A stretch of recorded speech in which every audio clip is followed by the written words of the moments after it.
देख रहे हैं कि मुझसे पूछा जा रहा है कि 500 साल पहले तुम्हारी मस्जिद थी नहीं थी। ख्वाजा अजमेरी की दरगाह कह रहे नहीं है। अरे सर, अगर मैं इस पार्लियामेंट में खोद दूं, इसमें गड़ा कर दूं, तो खाने जहां का हिस्सा मिलेगा तो मेरी हो जाएगी ये। सर, आज मेरी बेटियों को गवर्नमेंट के एजुकेशन इदारों में हिजाब पहनने से रोका जा रहा है।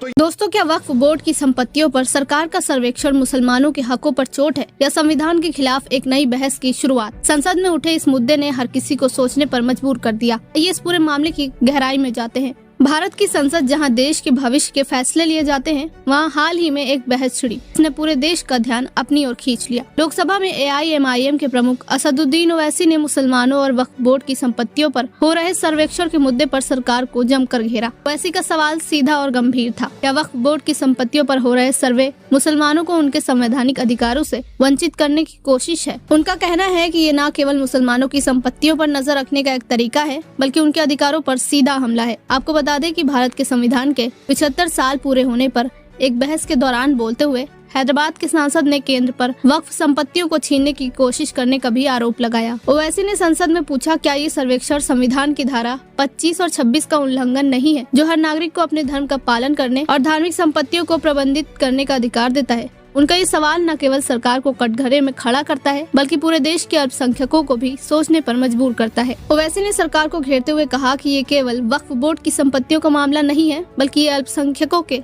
अधिकारों की रक्षा का सवाल है। उन्होंने संविधान का हवाला देते हुए कहा कि भारत का संविधान हर धर्म को समान अधिकार देता है। ऐसे में एक समुदाय को निशाना बनाना संविधान की मूल भावना के खिलाफ है। उन्होंने क्या कुछ कहा, आप भी सुनो। कॉन्स्टिट्यूएंसीज को बनाया गया, असेंबली और पार्लियामेंट की हदबंदी हुई, वो इस तरीके से उसको तरतीब दी गई कि अक्सरती तबके के लोग जीत जाएं और मुस्लिम अक़लियत के लोग कामयाब होने में बड़ी मुश्किलात पेश आए। इसीलिए 2007 में सच्चर कमेटी ने कहा था, सिफारिशात में कहा कि अब जब हदबंदी होगी तो माकूल तरीके से बनाए जाए ताकि मुसलमान पार्लियामेंट और असेंबली के इलेक्शन जीत सके।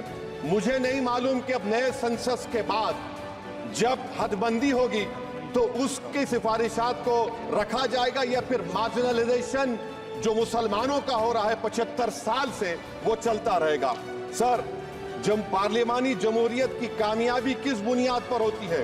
पार्लियामानी जमहूरियत की कामयाबी का पैमाना मैं आपको बताता हूं। Article 25, article 26, article 29, article 30, article 14, article 21, ये 4 बुनियादी राइट्स है आइन में, जिसको हम सामने रखकर मैं आपको बताऊंगा कि क्या वाकई में उन कमजोर तबकात से इंसाफ हुआ।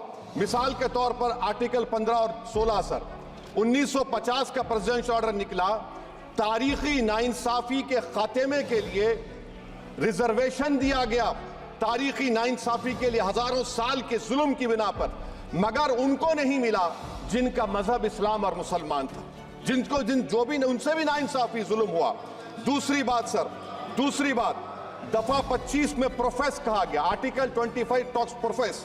सर, आज मेरी बेटियों को गवर्नमेंट के एजुकेशन इदारों में हिजाब पहनने से रोका जा रहा है, तो ये आर्टिकल 25 का प्रोफेस कहां तक कामयाब हुआ, ये अक्लमंद लोगों पर छोड़ता हूं।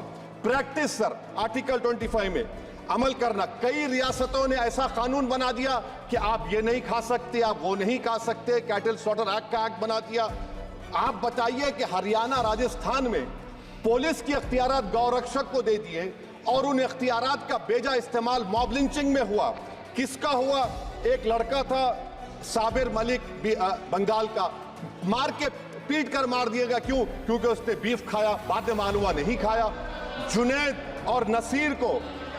और नसीर को गाटमीका के थे, उनको जिंदा जला दिया गया।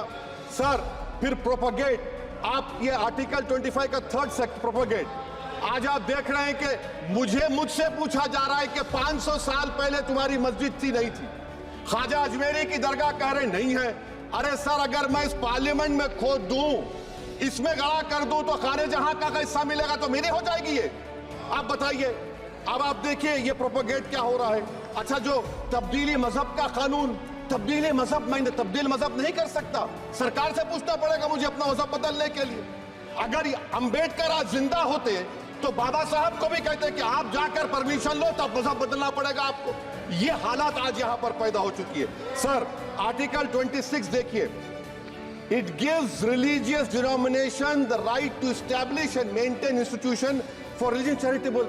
वजीर आजम कहते हैं कि वक्फ का ताल्लुक संविधान से नहीं है। अरे कौन पढ़ा रहा है वजीर आजम को? आर्टिकल 26 पढ़ा लीजिए। आर्टिकल 26 की बात कही गई। मकसद क्या है कि वक्फ की जायदादों को अक्सरियती तबके के लिए छीन कर दे दिया जाए। आप अपनी ताकत की बुनियाद पर छीनना चाह रहे सर। दफा 29 पे आ जाइए, आर्टिकल 29। लैंग्वेज का, जबान का तहफ़्फ़ुज़ है। उर्दू को खत्म कर दिया गया। वो उर्दू जिसके हमारे मुजाहिदीन आजादी ने नारा दिया था, इनकलाब जिंदाबाद का, उस जबान को आप खत्म कर रहे हैं। कल्चर, आप कल्चर की बात इनसे पूछ लीजिए, वो बोलेंगे नहीं, हमारा जो कल्चरल नेशनलिज्म है वो कल्चरल नेशनलिज्म नहीं है बीजेपी का। वो कल्चरल नेशनलिज्म आला जात का हिंदुत्व का नेशनलिज्म है, जो भारत के इंडियन नेशनलिज्म से बिल्कुल मुख्तलिफ है। सर अब आप आ जाइए, सर आर्टिकल 30 पे आ जाइए। सर आर्टिकल 30 पे आ जाइए। सर आर्टिकल 30 में माइनॉरिटीज को राइट दिया गया। This house has passed a law in 1981 to give AMU. This government went to the Supreme Court and said no, we'll oppose minority status. This house voice was suppressed in the Supreme Court, sir. That is why I say that the executive has argued contrary to parliament. Sir, right to life तो उस वक्त भी था। मैं आपको मिसाल दे रहा हूं सर। दिसंबर 63 में, 63 में कश्मीर में रसूलुल्लाह सल्लल्लाहु अलैहि वसल्लम के मुंह मुबारक की चोरी हुई तो पूरे देश में, sir only 2 minutes, Please, I know. Only 2 minutes, sir. Please, sir, only 2. Time is not the Prime Minister has Sir, I'm concluding. Ajaz Sahab, I'm concluding. Please, he has to reply. Listen to me, sir. Sir, my Shikwa Hind Bayan. 1 minute. I'll conclude, sir. 2 minutes. Now, in Article 20, after that is 63, 8 lakh Muslims are pushed into East Pakistan. What has changed? Please tell me. 2013 Muzaffarnagar, 50,000 were shifted. Sir, riots happened. Nelli massacre. Hashimpura, Maliana, Mumbai 93, Ahmedabad 69, Gujarat 2002, 22, Delhi 84, Delhi. Nothing has changed, sir. Lastly, sir. Please. Lastly, sir. On judiciary, sir. On judiciary,